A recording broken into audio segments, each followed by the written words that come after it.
Halo netizen asik Indonesia, berjumpa dengan saya yang juga lumayan asik di Indonesia.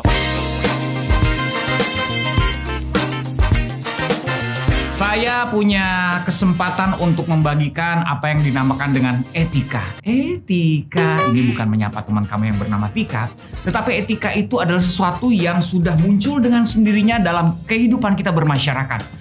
Misalnya kalau kita berkomunikasi dengan orang, kita perlu kesantunan.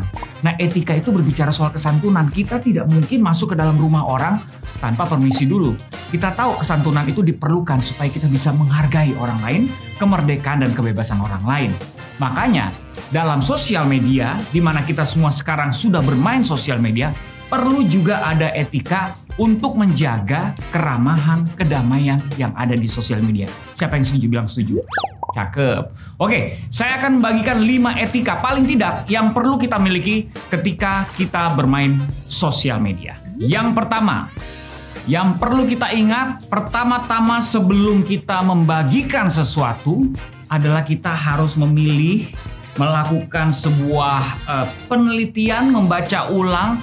Jangan sampai yang kita posting itu ada data pribadi kita.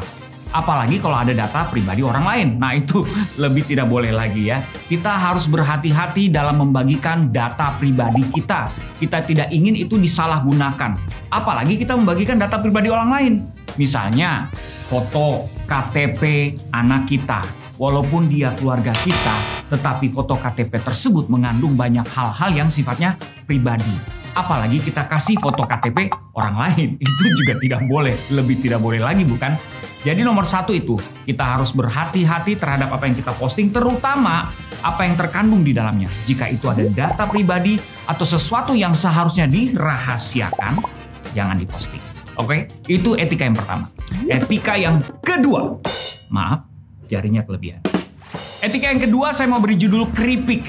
Wih, ini bukan ngomongin makanan ya, ini ngomongin singkatan.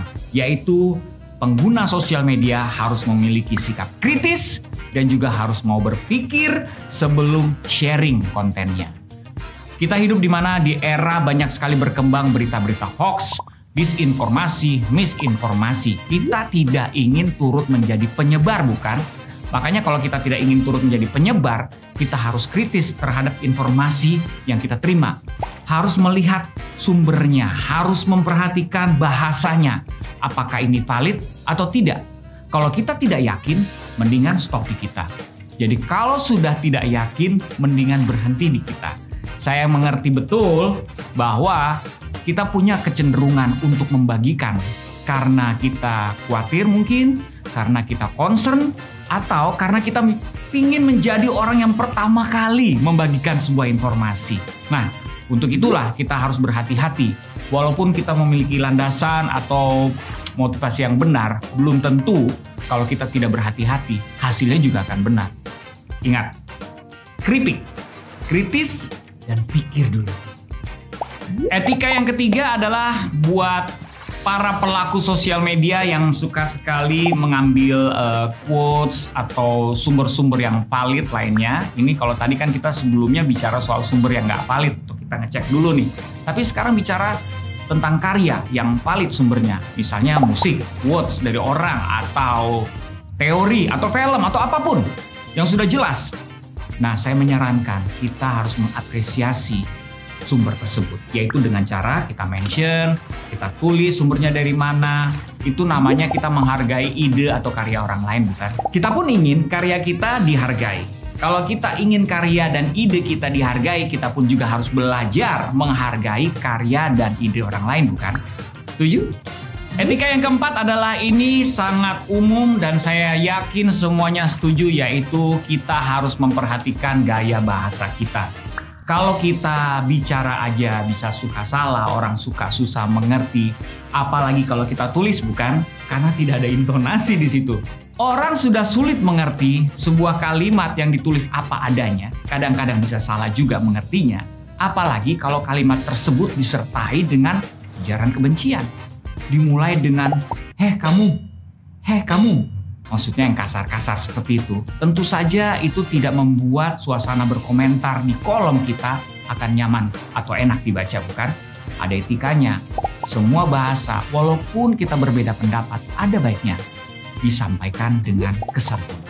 Yang kelima, ini saya menyarankan dan saya percaya ini bisa menjadi sebuah etika yang baik kalau kita membuat akun sosial media dengan sebuah kejelasan. Saya tidak berbicara soal data pribadi yang harus dibagikan, tetapi penting sekali untuk menjelaskan keberadaan kita paling tidak dengan gambar. Kenapa demikian?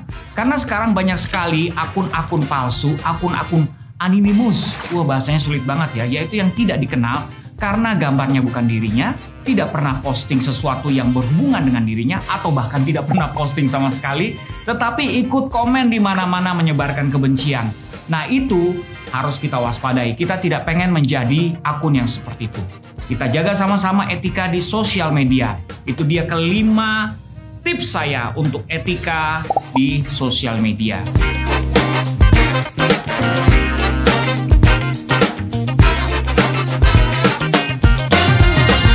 Mari kita sama-sama kembangkan etika ini supaya kita semua bisa nyaman dan menikmati sosial media. Setuju? Setuju. Itulah dia 5 etika dalam bermain sosial media. Ingat ya, karena saya percaya kalau kita sama-sama mengembangkan etika seperti ini, kesantunan seperti ini, kita justru bisa membuat suasana bermain sosial media lebih nyaman lagi, lebih asik lagi, lebih seru lagi. Iya nggak sih? Dan membersihkannya dari segala kebencian. Nah, itu yang ingin kita wujudkan di Indonesia ini. Hey, jangan lupa ikuti juga Siber Kreasi kelas lainnya. Bukan cuma ini aja, banyak kelas lain yang seru dan juga bermanfaat. Banyak sekali yang bisa kita dapatkan di sana. Oke? Jadi kita ketemu lagi di Siber Kreasi kelas berikutnya. Bye!